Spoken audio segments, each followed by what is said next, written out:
Welcome back to my 40th series of quilting on TV. Today we're going to make an 8-pointed star.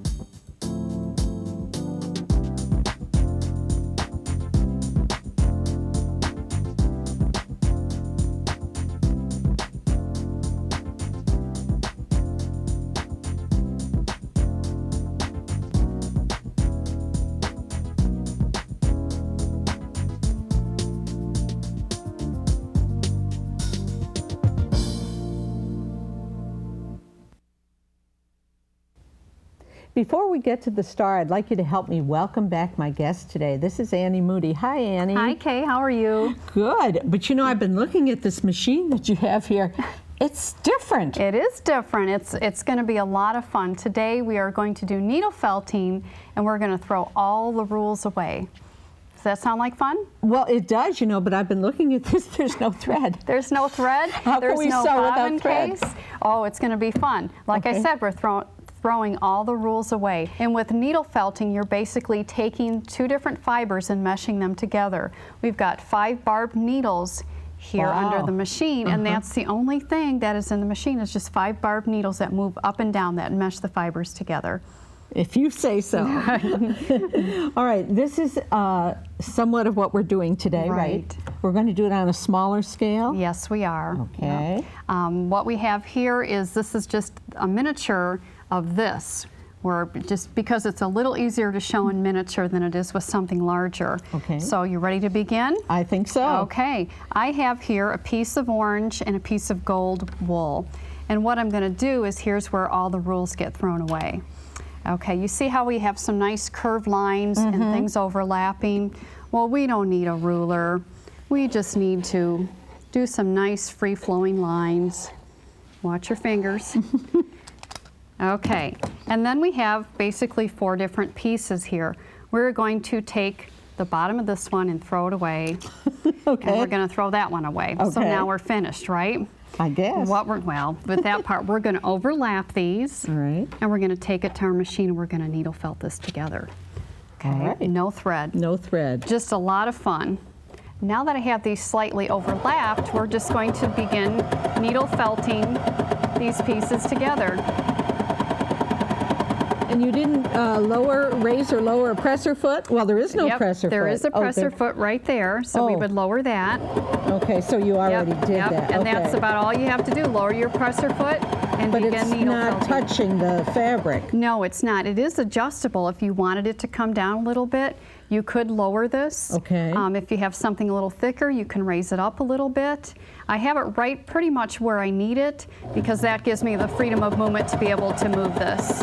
Okay. So once I have this all together, I have a couple. Thread. No thread. But I want to point something out here, where this is the front side. If you could take a look at the back side, you see how the yellow from the other starts to come through? And on this, what I've done is sometimes I've used the back side, and where the green hills are, I've used it from the front side, just to kind of get like a foggy, hazy effect. So it doesn't matter? It doesn't matter. It's whatever look you want. No rules? No rules. So that would basically how you would do that, and I would actually have samples here of these two where I've done it together. And then you can actually take these then and then do another gentle curve and then needle felt those pieces together, and you would just continue to build that on there. And then you're starting with the next color until you get it layered, the landscape, the way that you want to do it. And then once you do that, what you can do is we can start adding trees and some free motion. We can put some leaves on here. So would you like to see how to add some trees? Yeah, I sure would. Okay, what we have here to add the trees is we have what you call wool roving. And I have some brown wool roving here. Wool roving meaning? Meaning it is, it's a process where this is the process right before they actually take it and turn it into yarn to spin it. Okay, so you have your wool roving. You really don't need a lot, and you just basically put your hands 4 to 6 inches apart and just pull it apart. I think that might even be a little bit too much.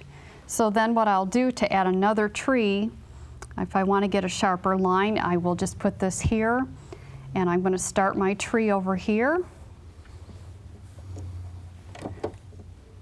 and lower my foot and just start needle felting that roving to the wool. I I think this looks like fun. It is a lot of fun. The most fun thing is there's no rules. This is whatever you want to do with this machine. You can have a lot of fun. And then if I wanted to take another little piece, and I can add a tree branch coming off of here. Which direction should I go? Right up in here. Yeah, How's that's that? fine. No rules for this tree. Right, that's right. Not all trees look the same, and that's the beauty of it. So then you could continue to add more where it looks a little thinner in some areas. I usually start out with a little bit and then add as I go so I don't get too much in there. That way you can kind of get the look that you want. Can you use yarn or not? Oh, yeah, absolutely. Oh, you can use yarn. There's a couple samples that I brought that you'll be able to take a look at where I've used yarn. All right, let's take a look at what you've got and what you can do with it. Okay. That, like I said, that just looks like a lot of fun. It is a lot of fun. It's something kids could do. It just opens up the creative juices to start Right. flowing, and yes, kids could definitely do that. Now, I thought these were hats before, but you tell me they're not. You know, I suppose it very well could be a hat. My friend Nancy Fiedler made that one, and I made the other one. And the neat thing about this is that it's a free arm. Oh, okay. So that then if you wanted to do something like a bowl or a sleeve or something like that, you could certainly do that. Terrific. And then you asked about yarn. The vase here has yarn on it. That's just needle It felted looks almost right like into a it. couching. It really does. Just It really does, but no thread. Well, I was going to say sewing on top of the yarn, but you're not really sewing. Nope, you're just meshing the fibers together. And then on the pillow, I use yarn just to kind of outline some of the areas, just like you would if you were coloring in a coloring book or something. And it really kind of is, it kind of reminds me of painting. You know, I can't paint worth a darn, but I can certainly have fun and play with this. So it's a lot of fun to do. And to add the little detail to the trees that you'll see here, I just got my machine on with and did some free motion to draw some extra branches and stuff on there. With your other machine, your With regular sewing machine. Right, with the regular sewing machine. And here we've got a wall hanging. That is really neat. And I really like your vest. We'll have to take a look at that. Thanks. I'll show that to I you. want to thank you, Annie, so much for bringing us something that is completely different, but it's going to be lots of fun. Different and fun. I think you'll Yes. enjoy it. And let's go now and take a look at the stars.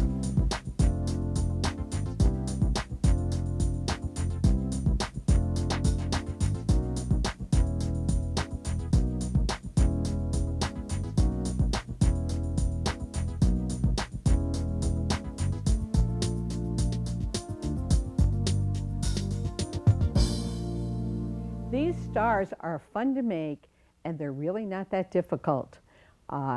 We can use a wide variety of fabrics. It's not quite a scrap quilt because you need to have enough fabric to finish a star, but this is great for fat quarters. So if you're a fat quarter quilter, you'll have a lot of fabrics that you can choose from. Let's take a look at the fabrics.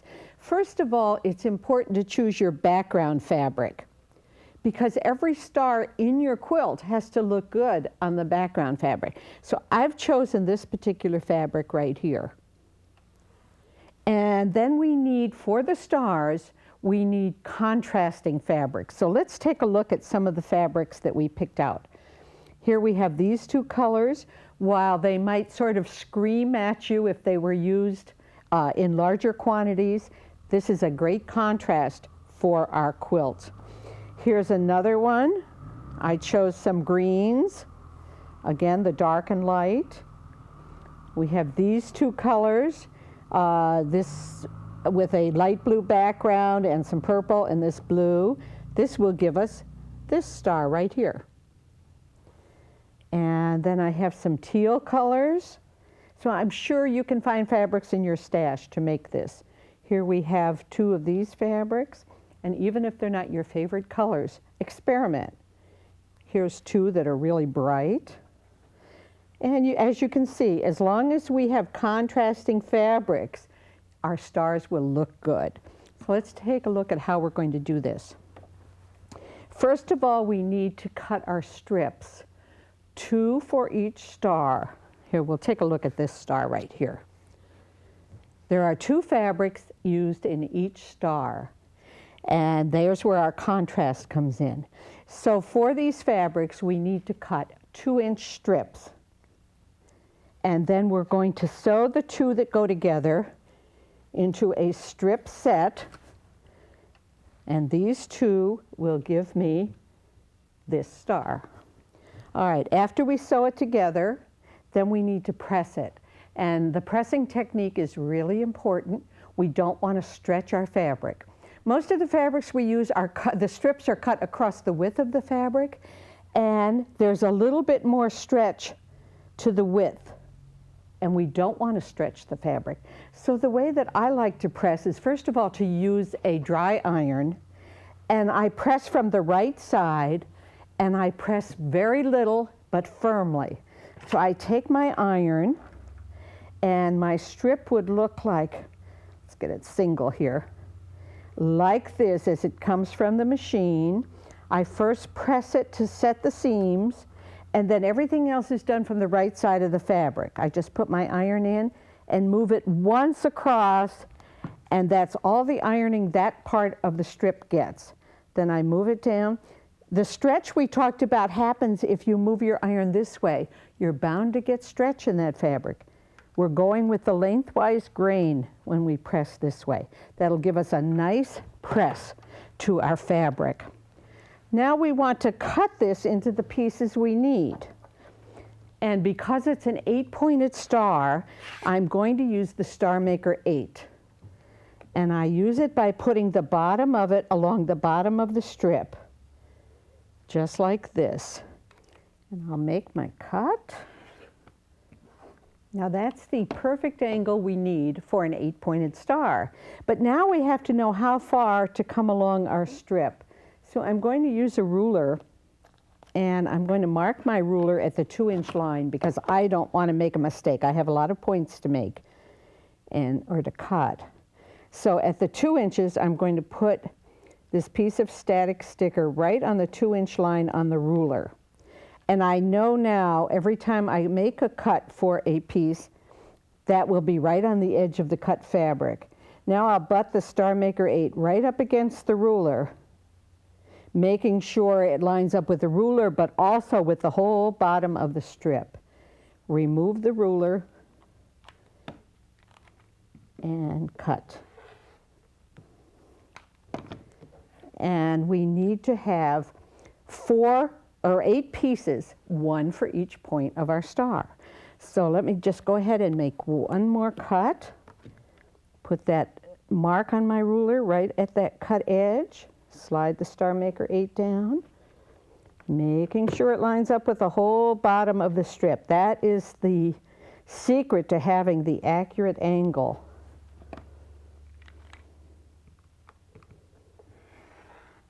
When you have dark fabric, it really helps to have that light on your rotary cutter. You can really see. Okay, so we'll cut 8 of those. And after we're done cutting those, we're going to make 2 different diamonds, as we said before.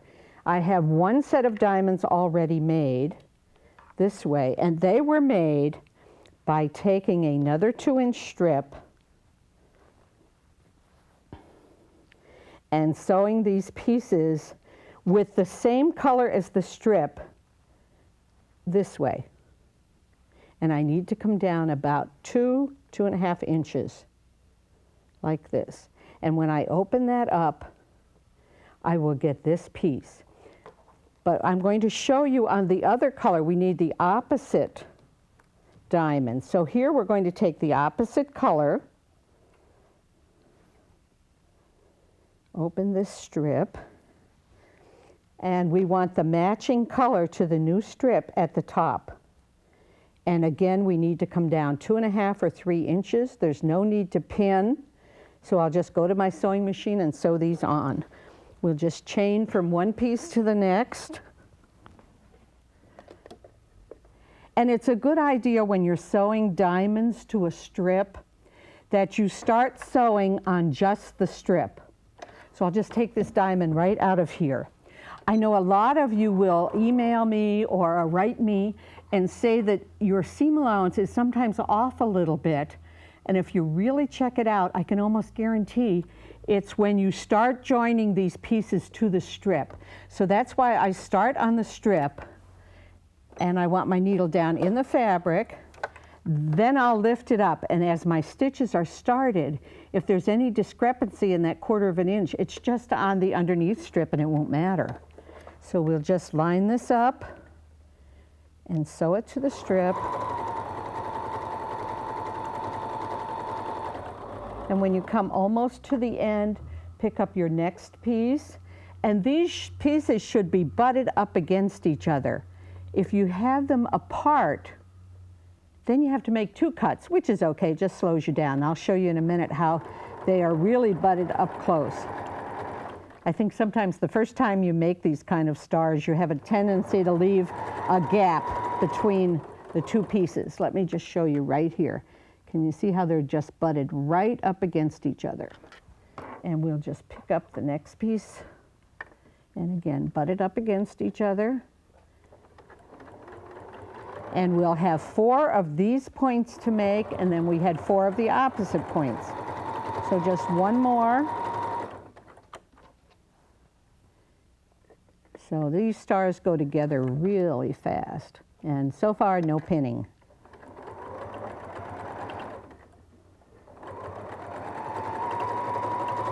Now we're ready to press.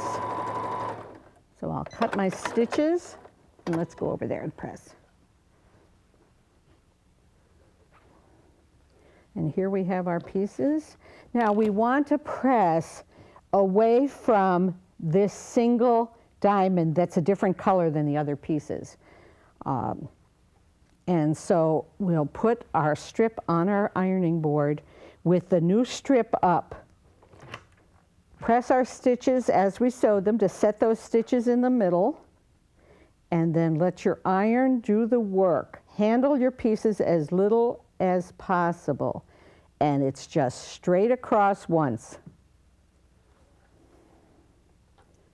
And let's just get the rest of these done.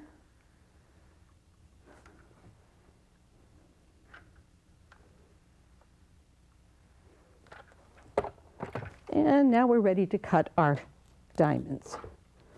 I'm going to turn these this way because what I want to do now is to cut this new strip I've added, but I want to cut it so that I have a real accurate angle. So I'm going to line up 2 things. I'm going to line up the strip, the edge of the strip, with the Star Maker 8, and also this cut edge. Whenever we work with an angle, we need to line up 2 edges to get an accurate angle, because that's what an angle is. It's 2 lines coming together. If you just try and line up 1, it doesn't work. Okay, so the bottom here, this cut edge, and we'll just cut. And here's where it helps if you're butted up against each other. See, right here I have my pieces, and I only need to make 1 cut. If they were separated, I'd have to make a cut for this piece and a cut for this piece. But we don't want to work any harder than we have to on these pieces. So here we have our next point. So we're alternating. So you need 4 of each. Let's just go ahead and cut the rest of these. Again, lining it up with the strip, always the new strip, and this cut edge.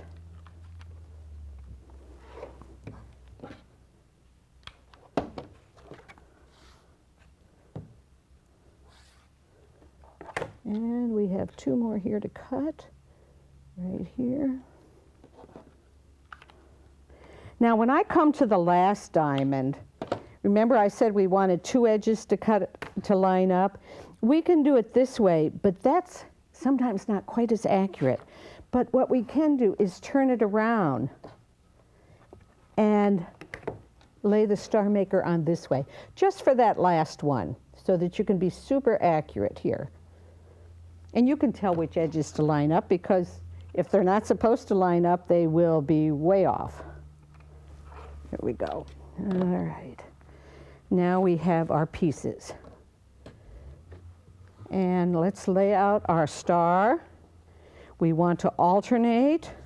So we'll put these pieces in right here. And here, whoops, oh, that doesn't go there. You can tell right away if you get them in the wrong place. Here we have a piece here, and now we'll come up there. Okay, we'll put these pieces in. There we go, there's our star. Now it's time to sew these together. And we'll sew them into 2s and then in 4s. So let's just go ahead, we'll put this right sides together like this. Now you'll notice this seam line has to match, but our seam allowances are going in opposite directions.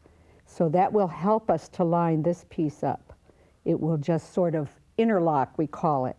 And we want to sew all the way into the center. Now this is one of these times when I like to start sewing on what I call a starter scrap.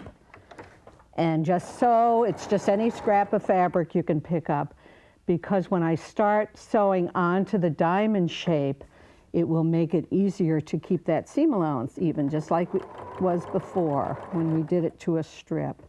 Now those seams will interlock, as I said.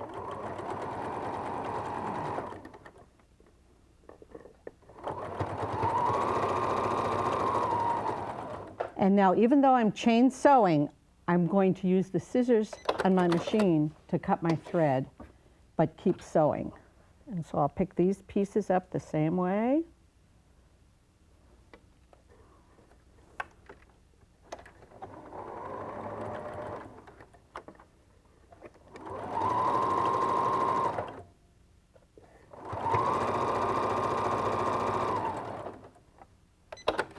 Lock my threads, pick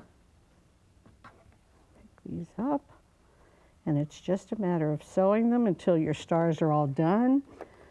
Now you don't have to do each color separately. You know, you can all get your points cut and just sit down and just sew away till the points are put together. And one more.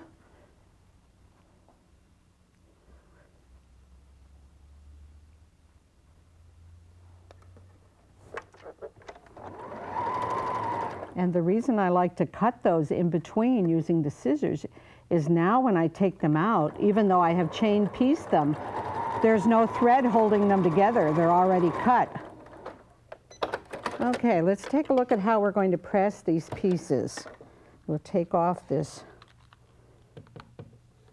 starter scrap, take our pieces and press them, and I want to press them all in the same direction. Just pick a direction. Only we want to do it from the right side, just once across.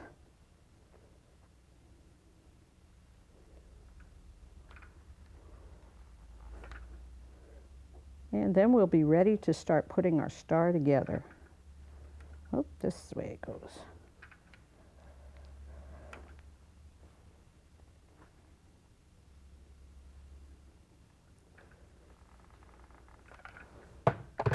Okay, now let's take a look at how they'll go together. We'll sew these two together right here and our other two, making sure we've got them alternated. Don't get them mixed up here. All right, we'll take this one here. And again, we have an interlocking seam, which should be easy to match. Just lay the two seams right on top of each other. And we're going to start stitching. It should be right where this piece comes.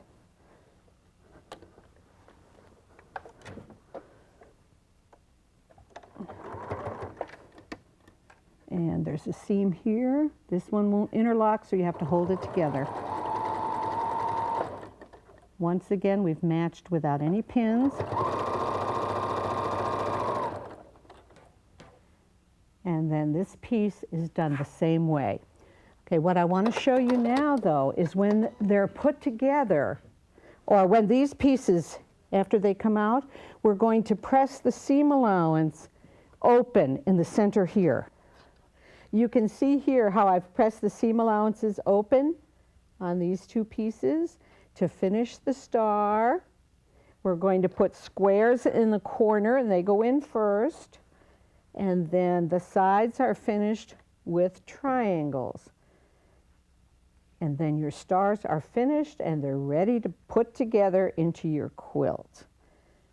And you can join them as we have here. Brenda made this quilt, Brenda Johnson, and she didn't use sashing strips. You can always put them together with sashing strips. So get out your fat quarters or whatever fabric's in your stash and have fun making loads and loads of stars. And be sure and join me on my next show when I'll bring you some more quilting ideas.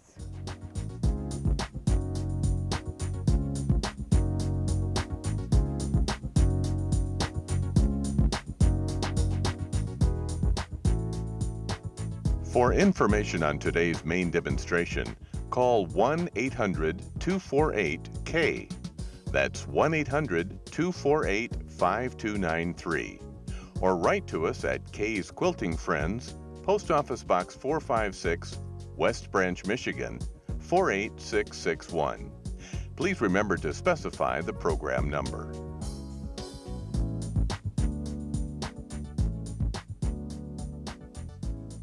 Kaye's Quilting Friends is brought to you in part by Janome America, Clover Needlecraft, Ottlight Technology, and Lazy Girl Designs. Our thanks for joining us for this edition of Kaye's Quilting Friends. We hope the ideas shared with you in this program will make your quilting more enjoyable. Please join us again on the next Kaye's Quilting Friends.